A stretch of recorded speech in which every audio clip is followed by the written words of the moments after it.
your injured players here? Coots and Newby are still the same day to day. And Braden is okay then? Yep. Was Neuwer's injury because of the stick? Did him in the head or hit him in the face mask? Upper body. I mean, he took some practice today. Obviously, you were trying to see. That was the schedule. Were you just trying to see if he was prepared to maybe handle something? That was pre-planned. We're going to go out early and take a run at it. That was. Okay, so it was experimental to see if he could handle it. That was the plan all along to go. So you have another goalie here tomorrow just in case? We'll deal with that kind of on an hour-to-hour basis. So we'll see. Ron, what was your reaction to Ronaldo not being suspended?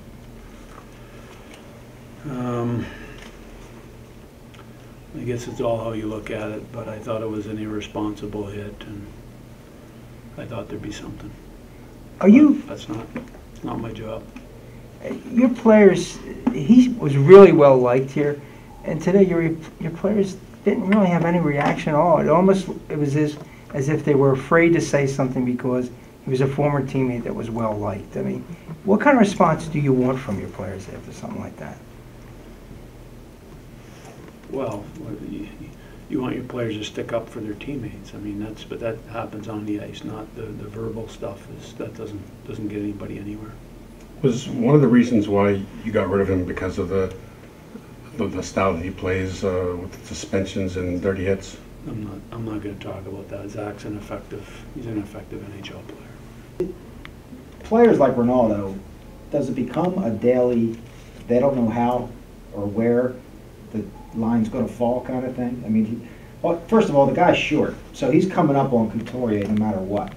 Now, he hit him here, and if it's near the head or it touched his chin or whatever, a lot of people would say that that's such a subjective call that you guys don't know what you're going to deal with on a suspension-to-suspension basis. So is it tough on a player like that? Well, I think it's tough on everybody. Things happen fast. I mean, it's players try to protect themselves, and I'm not sure there's anybody in the league that tries to hurt people intentionally. But you know, things happen. You know, on our side, you argue that there was head contact, and they say it wasn't principal point of contact. I mean, it's a tough one, and there is a lot of subjectivity in it. Well, obviously they come up with their decision, and we're going to live with it. Does the fact that the puck is gone and the period's expiring, I mean, it's a predatory hit, don't you think? It plays into it for sure, and they have a timeline, and according to the league, it was within that timeline of legal hit once a player gets rid of the puck. So you said that you handle this stuff on the ice. When they come in, would you hope that that there's retaliation in some way? I'm not going to comment on that. I know better than that. Ron, do you think the league is sometimes inconsistent in these suspensions? You know what? I know this.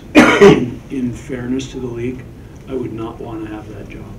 It's a hard job. It's a hard job separating. It's a hard job trying to figure out what's legal, what's illegal. I know this. They do a lot of due diligence. They look at everything, and then they make their decision. And it's almost like no matter what decision they make, one team's upset. So, you know, in fairness to them, it's a really, really hard job. And quite frankly, I love this game, but that's probably one job in this game I'd rather not have.